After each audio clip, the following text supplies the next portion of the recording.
A tale of two halves for Andoni's Reds. And is Bradley Barcola one step closer to Anfield? Today we're breaking down Liverpool's first preseason match against Sunderland, looking ahead to their next match against Wrexham, and discussing the Bradley Barcola rumor that just won't go away.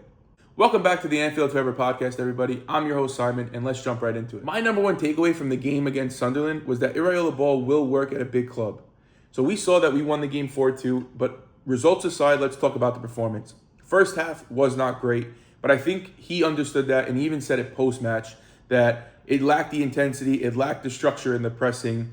But once the second half happened, and you saw Trey Nyoni and Dominic Szoboszlai and Federico Chiesa and Luis Koumas even kind of leading that press and leading the charge. The press looked way more organized. We were able to maintain possession, which was a big thing, and he even touched on it in the post-match and in the interview that he did with the Anfield Wrap recently, where he said that, look, he knows that controlling possession is going to be a larger part of this season. Him being at Liverpool, being a bigger club, expecting to have more ball possession, he has to now figure out not just how to have it, but how to control it when he does have it. So that's a big thing that he spoke about, and it's something that he said he's working on. But you even saw it in the match. So if you look at our first goal that we scored, it came from really good build-up play in the first half. It came really almost from nothing. I would say against the run of play, we were not the better side for the first 10 or so minutes, even the first 20 or so minutes, but we did find a goal. It came from a free kick that it was 5 total passes. It was Frimpong to Curtis Jones to James McConnell to finding Rio Ngamo in the middle of the pitch, which is something that we're going to talk about with how he plays. He found Rio in the middle to then find Harvey, who drove at the defenders, and then found Kieran Morrison, who still had a lot to do, did a lot right in that situation, baiting the defender, body feinting and cutting inside and scoring. It's a great goal. But it just showed the way that goal is really personifies the way that Iraola wants to see us play, right? It's on the front foot. It's very direct. It's using pacey wingers on the outside if we need to. But also something that he didn't do so much at Bournemouth, but we're going to see it now, is he didn't structure himself in a 4-2-3-1 like normal. He did a 4-2-4 or a 4-4-2 on paper, you would say, with a 4-2-4 in pressing. So when we had the possession, he committed a lot of guys forward, and that included both fullbacks at multiple times, and it also included inverting the wingers when those fullbacks were high. Iraola has this philosophy that he doesn't like two people on the same line. So he doesn't want his left wing and his left back to be on the same line. So he wants one to be inverted because he feels like a diagonal pass is easier to play than a vertical pass, which is true, right? It also opens up passing lanes that a vertical pass might not have. So you saw in that first goal, Rio inverted heavily to the inside, practically in the middle of the pitch, right? In the center circle, with Costas overlapping him on the outside. So that gave more depth, and it also, with Costas pulling the right back, it allowed Rio to just drop inside pretty much unmarked and then be able to find the pass to Harvey. So that was like a true goal. When you saw it, you thought, oh, wow, this is going to work, right? Yes, there will be a teething period. There will be learning blocks that we have to get through, but it will work, this system. It's not just a small club system. It's not just a counter-attacking system. It works with possession. So let's talk about, yes, it did work and things looked good in moments, but let's talk about what didn't look good, right? We'll talk about specifically in the first half, because most of the second half looked very, very good, but in the first half, I would argue that, we went into it 1-1 at halftime, but we weren't the better team for large majorities of that first half. I think it was pretty clear that we were struggling to break Sunderland's press, and I think that, let's talk about that now. Sunderland pressed very high with a man-to-man all over the pitch in the first half. And look, if you think about the guys we had on the pitch, right? Georgie and net, you had Joe Gomez to start. We'll talk about him later. But you had YNWA and Dukwe. You had Mortaya and Diaye as two 18-year-old center backs who you tasked with playing forward, with playing direct, with trying to avoid the dump out long ball. If you were playing a long ball, Iraola wanted you to play it with purpose, and that's totally fine. But we invited pressure, and sometimes we couldn't find the outlet. Could it be, and it felt like, that we were just playing too slow in that first half, where we needed to play a ball maybe a second faster, where you have to know where you want to play the ball kind of before you even receive the ball. And granted, all this gets worked out. It's game 1 of preseason, it's not overreacting to it. But I think he even said it at the end that, he actually called it, a game of two halves, and it was two separate halves that he said. He really liked what he saw in the second half, and I'm sure he did. The pressing was there, the organization was there, the philosophy was there. But in the first half, not to say the philosophy wasn't there, the players were trying to play forward. It just felt like sometimes, once they saw the picture in front of them, it was a little too late to play that pass, so we kind of felt that we were just one step behind Sunderland when it came to their press. But we worked it out in the second half. So that was offensively, it felt like we were a little slow. Defensively, our press against Sunderland was disjointed, and I think he knew that. He was trying to. You even heard him on the broadcast. He was trying to get players organized. He was trying to get his front line and his middle line connected, because there was many times where our front line would press and Sunderland would break that press because their midfielders would drop into their own half and our midfielders would not follow them. So that was something that was important that he was trying to convey, and it didn't happen. And funnily enough, you can argue that their first goal came from it a little differently, but it's with our rest defense, where their first goal came from a turnover on the ball, which it's probably a foul in the Premier League, but the referee didn't call it. With so many players pushing high, with so many players, overlapping both fullbacks, you had really one central defender, one central mid, like the CDM, and then two center backs defending. And then they ran at us, and for what it's worth, Enzo Lefebvre scored a rocket of a goal into the top corner, like nobody saving that. Georgie had no shot.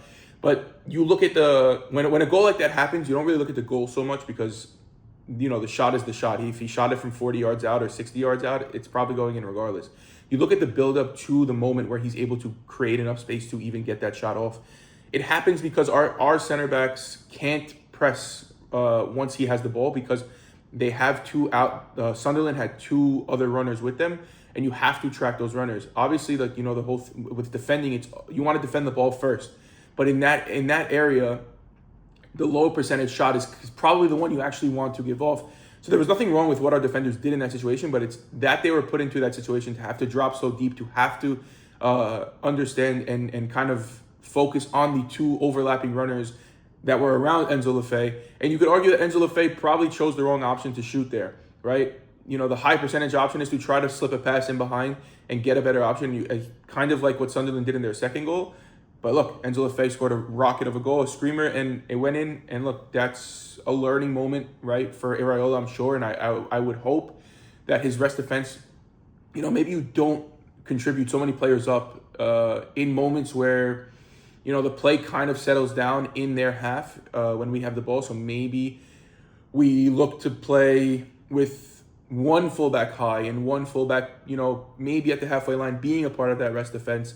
And then overlapping that fullback when the ball switches to that side, and then the other fullback comes back to take that position on the other side of the pitch. These things will happen. These adjustments will take place, and Iraola will see all these things. If I see them, Iraola definitely sees them. He's a tactical mastermind. I mean, he's also a great man manager, as we'll talk about a little bit later. But what I was very excited to see is that this just works, right? Everything works. He loves playing this man-to-man press, and we saw it in the second half, and we'll get on to the second half here, and how he even made an adjustment in the second half. He brought on Dominic Szoboszlai, Trey Nyoni, Federico Chiesa did a really good job, Luis Koumas did a really good job in the press, and it felt like we suffocated Sunderland in the second half. The second half was very, very tight. It was very restricted. Sunderland, the only way to move the ball out of their half was to play a long ball. They tried to play the ball on the ground to try to break that middle line of press. But what Iraola the adjustment that Iraola made was that he told his center backs to play man-to-man on their play man-to-man in the back line. So it gets rid of the +1 that we're so used to with Arne Slot. Arne Slot loved to have a +1 in the back line. So what that means is that if there were 3 attackers, he liked to have 4 defenders on the back line. If there were 2 attackers, he liked to have 3 defenders on the back line. He always liked to have a +1. He didn't mind going man-to-man in the midfield, but he liked having the +1 in the defense. So one thing that we saw with Iraola is that he actually prefers to have the +1 in the attacking line of pressing.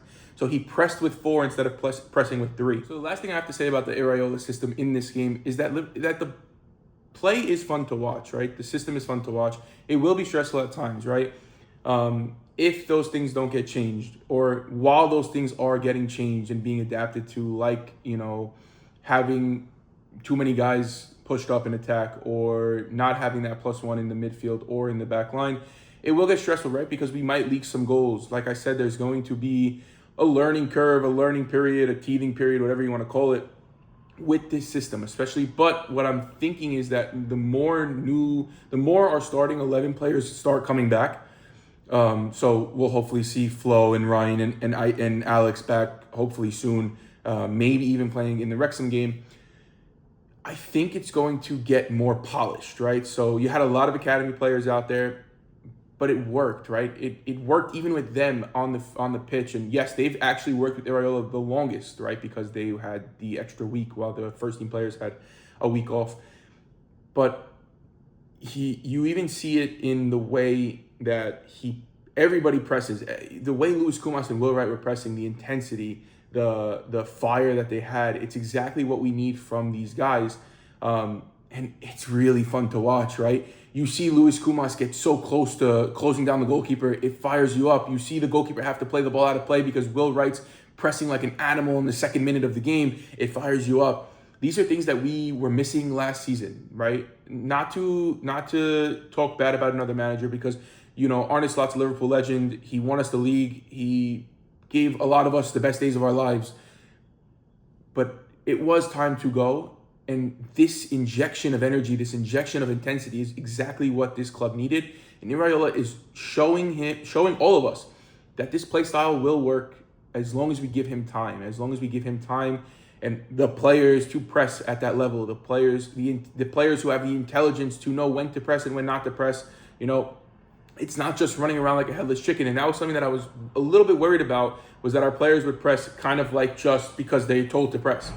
But the acknowledgement on when to press, the intelligence on, the pressing triggers, all these things I saw in this game. And I was very happy that it wasn't just, because you even saw it sometimes. I think it was Kieran Morrison who spoke about it after the game. He said that he went to go press once, and Iraola pulled him over after the game and said, he didn't tell him, Kieran told him, he said he's a fantastic manager, because he told him not to just press, right? It's to press in a system. It's to press with intention, to press on a trigger, right? Not just to run around. Because when Kieran did press in that situation, it opened up space in behind that the right back wasn't filling, or the right center half wasn't filling. So all these things are going to work, and it's a lot of fun. I just want to also give a quick shout out to all the academy guys who played. You stepped into a big moment. Every Liverpool fan was watching this game because it was Iraola's first game, and you showed us what it means to be a Liverpool player. Luis Koumas, Will Wright, Federico Chiesa, even not an academy player, but Federico Chiesa played a role that's not really familiar to him.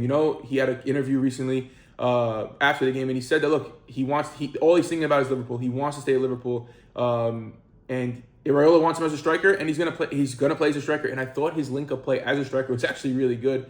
If you look at the fourth goal we scored, it was a ball from Trey Nyoni to Federico Chiesa that broke one line of pressing. Federico played a one-time ball, a little chip ball over his left shoulder to Dominic Szoboszlai. Sabo played the ball into Koumas to score the fourth goal. But those were things that, if Federico Chiesa can be a contributing factor, a contributing piece to this team, it's important, and it saves Liverpool more money in the market. So, it's very important. Kieran Morrison was fantastic in the first half, I thought. Again, these guys may not be the Liverpool solution down the line. They might be, right? But they might, even if they're not, these guys can save Liverpool huge amounts of money in the market, just because you always need pieces, right? We're such a thin squad as it is. And if these guys can get minutes this season, it saves us money in the market. So my second takeaway, and this was actually going to be my third takeaway, it was going to be lower down the list, but I think it's super crucial that Liverpool buy a center back or a right-sided defender this transfer window, and I think it probably becomes the priority.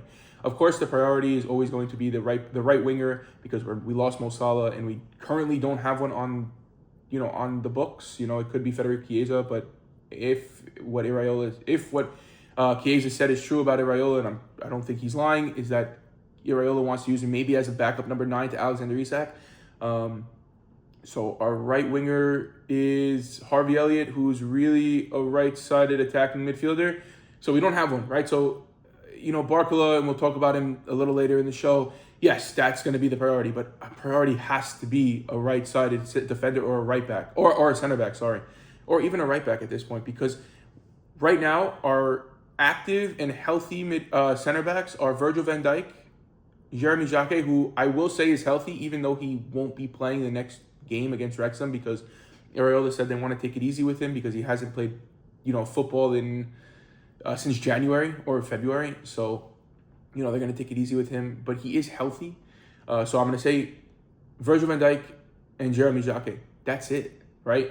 You can say if YNWA and who can't even play next season, which is super unfortunate because he doesn't have enough points. The UK system's a little different, so he doesn't have enough points to acquire a work visa, so he has to go out on loan next season, which does suck because I think he would have played. He was fantastic in this game. I thought he came on. He played practically 90 minutes. I think he played 83 because Joe came off in the 7th minute. So he played 83 strong minutes. He looked very comfortable on the ball. He grew into the game, but he also came into the game with, some level of I belong here, even though he played one game at professional level last season. That was all he played.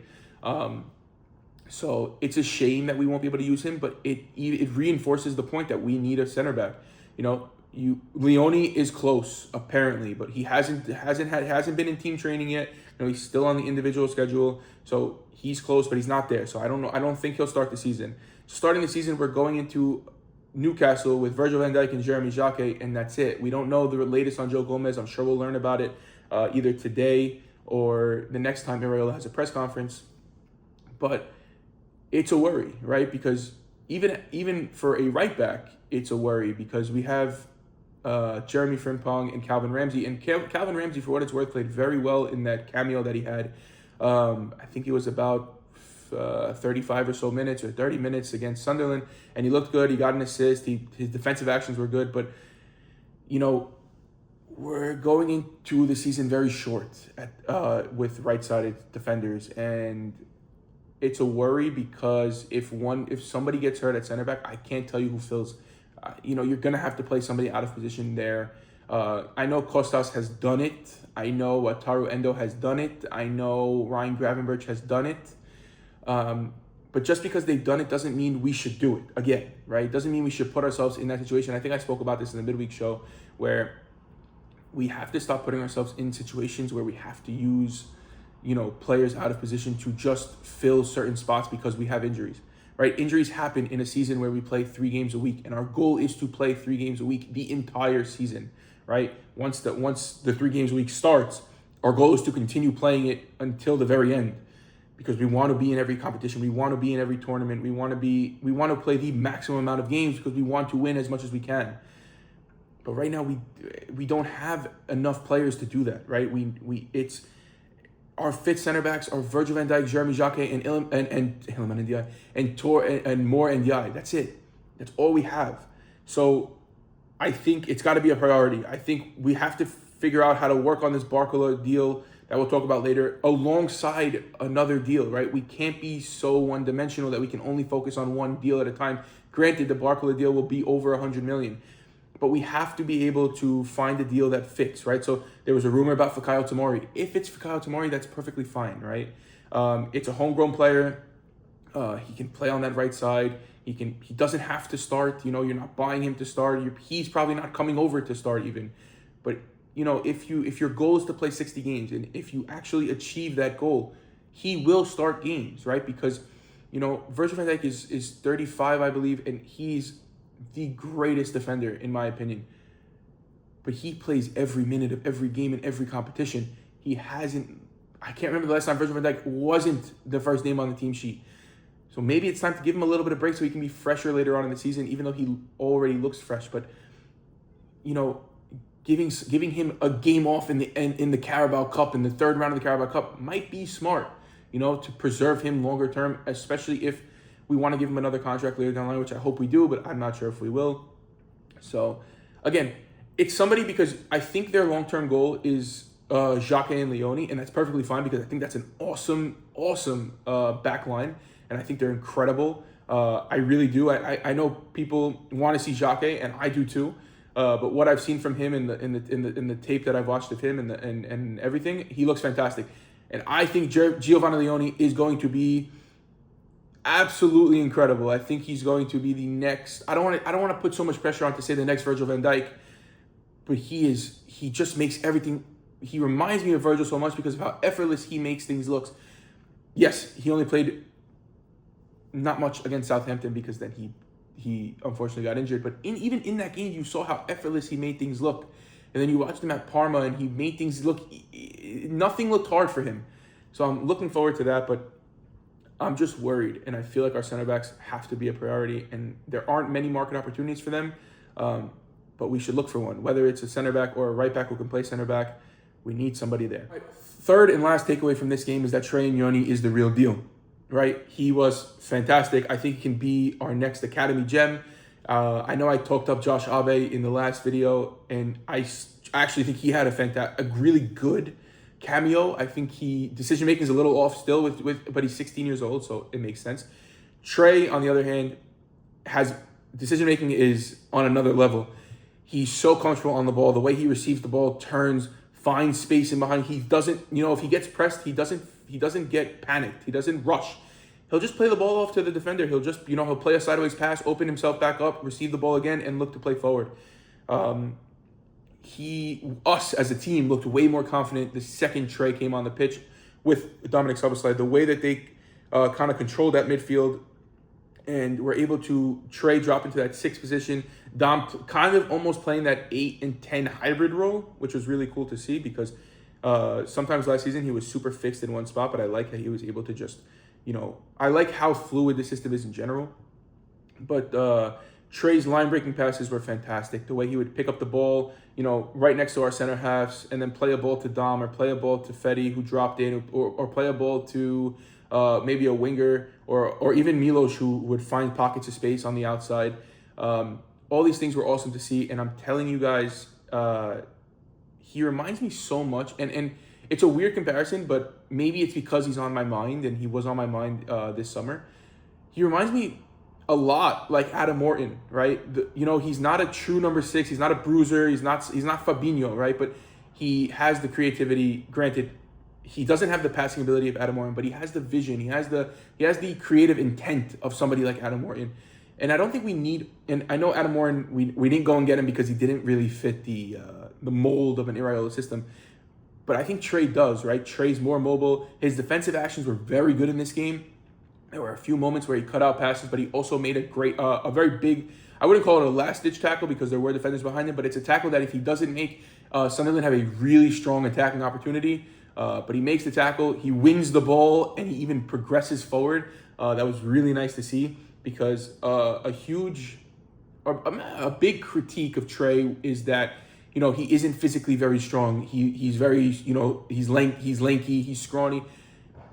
Whatever he did this offseason, he looks fantastic, right? He looks much stronger. He plays much stronger. He also is playing with more confidence, I think, because of the new manager, and he wants to perform for the new manager. But he looks really, really good, and I really think, and this could be a massive statement, but I think if we go all in on Trey Nyoni, he saves Liverpool at least £100 million. And I don't know if that's a little crazy to say. I don't know if he's at that level yet. Again, I hate putting pressure on youngsters, on guys who are under 20 years old, but he has all the ability. I mean, I've liked Trey since he debuted under Jurgen at 16 years old. So, I've really liked him. I think he has all the capabilities to become a world beater at that number 6, really at the number 8, but he can drop in. He's super young and impressionable that you can kind of train him into a number 6 role that isn't a bruiser type role, but one of those roles that he can play out from the number 6.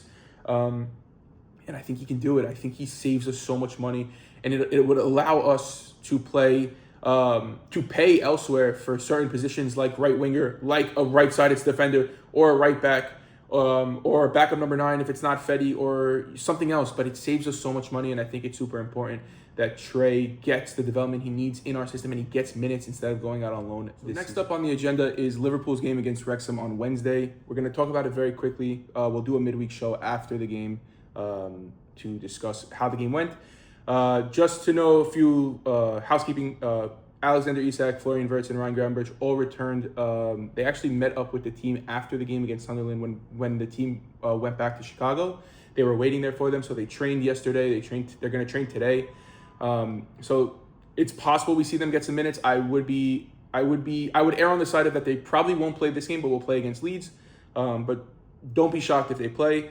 Expect more of our first teamers and more of our starters to get probably closer to 60 minutes in this game because you're really trying to build up their legs. So I wouldn't be shocked if you see Dom get 60 minutes, if you see somebody like Milos get 60 minutes, if you see somebody like Rio try to get 60 minutes in the legs. So expect maybe the same amount of substitutions, but later on in the game instead of, halftime and 60. You'll see probably less at halftime and more at 60 minutes. It'll be the biggest game that we play this preseason in terms of the popularity because we're playing Ryan Reynolds and Rob McElhenney's Wrexham.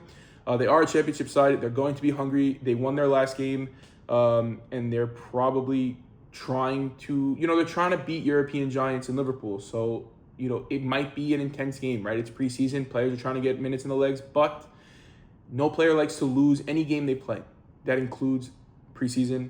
So expect kind of a fiery game in terms of the fans, in terms of the support. Even though the support in Nashville was incredible, you heard it on the TV, you heard the songs singing throughout the traveling cop, you heard all that. But expect this game to be maybe at max volume. It'll be a sold-out Yankee Stadium, and that's a massive stadium. I think it's 47,000 seats. So it will be impressive. And like in Nashville, it was mostly Liverpool fans. I think it'll also be mostly Liverpool fans in New York, but Wrexham do have a strong following here as well. So they should have a nice traveling supporters as well. Last thing, our players are going to try to build on their confidence, right? Especially the academy guys who are trying to really, get one of those few spots left in Iraola's plans for this upcoming season. So Trey, Koumas, James McConnell, Kieran Morrison. Both center backs in NDI and Ndukwe are, even though Ndukwe can't be here this season, he's still going to attempt to give a show for Iraola to show what he can do in the future. But just expect those guys to try to build on their performance that they already had in game one. So moving on to the last segment of the show, it's going to be like the last segment of last show. It's because this rumor doesn't go away and we got even more concrete information. Is that Bradley Barcola is one step closer to Liverpool, is one step closer to Anfield. Fabrizio Romano, take him as you will. I personally believe in he's been very correct about Liverpool news this summer, especially he had the Victor Munoz exclusive. But Fabrizio Romano reported that Bradley Barcola has decided not to renew his contract with PSG. After months of talks, he has tabled all those talks and said that he will not renew. So he has 2 years left on his contract. His contract expires at the end of next season. There are some sources, it's not Fabrizio, he hasn't said this, but there are some sources that have said that Liverpool have agreed to personal terms with Bradley Barcola, and I truly believe that, to be honest. I think, we're trying to not make the same mistake we made with Diomande. Granted, that wasn't really our fault. Diomande's agents were playing him like a fiddle, playing us like a fiddle, playing PSG like a fiddle so he can get his big money move to Real Madrid, and he got it. But I think we're going about this one in a more correct and cautious way. We're going to get the personal terms done. Then we're going to open talks with PSG. We haven't yet, as far as I know, tabled an official bid for Bradley Barcola. But I'm sure that's going to come in the opening days, like Fabrizio has stated. Those things are going to happen as they happen. It's the way these things happen. These transfers, it's the way they get conducted. So it'll be some time. I don't expect this transfer to happen overnight. I do expect it to take possibly a week, maybe even 2. I hope it doesn't go all the way to the deadline day because we need him in ideally before the start of the season, but at least, he needs to train with us sooner rather than later. So just to go over it, PSG, their asking price is a little insane. It's 170 million euros, which equates to about 150 million pounds, 145, 150. They're quoting the Elliot Anderson and Morgan Rogers sales as their reasoning behind it. yeah, the market's inflated. It's kind of insane. It's so hard to buy a player in this window or in this market because every player that you feel is Liverpool quality is 100 million plus, right? But I think we're okay with it because we were willing to spend at least 100 million on Diomande, and I think we view Barcola as probably somebody who has more talent in the given moment. Again, I don't think we're going to pay 150 million pounds for Bradley Barcola. I personally believe the total package will be closer to 110 to 120 million, add-ons included. So whether that's 90 plus 20 or 100 plus 20 or 100 plus 10 in easily achievable add-ons or 90 plus 30 in some easily achievable and some hard to achieve, whether they're trophies or whether they're, personal accolades that Barcola would have to hit. I think the total package will be around 120 million pounds. I think that's a fair number. I think obviously it's an egregious number to spend on a player, but it's needed in the position that we're in with the new manager. We need to back him. We need to give him the wingers that work. We need to give him the wingers that he wants, the directness, the pace. And I think we need to get it done sooner rather than later. I think we have to stop waiting, right? Because we waited for Diomande. We waited and we waited and we waited and it didn't come off. And we lost other targets that we probably could have got. This Bradley Barcola one, I feel good about it. I feel better than I did about the Diomande one because PSG Luis Enrique has said he doesn't want players who don't want to play there, but they don't want to lose out because if they get 120 million this summer, that automatically gets cut to 60 million next summer because he'll be on 12 months left on his deal, and no team wants to sell somebody with 12 months left because they don't have a lot of leverage anymore. Like I said, Liverpool have to place that bid and expect that first pick to get rejected. That bid will not be accepted unless it's 110 up front plus 10. I expect to get rejected. Expect the first bid to come in around the same bid that we gave for Diomande, 90 million. It'll be a 90 million pound package, all in probably. So maybe 80 plus 10, or 80 plus, or 75 plus 15, or 85 plus 5, whatever it is. 90 to 95 million. I expect to be our first bid. And I expect it to get rejected. I expect multiple bids to get rejected. I don't think we'll get him on the first one. It reminds me a lot of the Florian Wirtz deals that we had last summer, where I think we bid 4 times and then the fourth one got accepted. But we like slowly increase our bids as we go.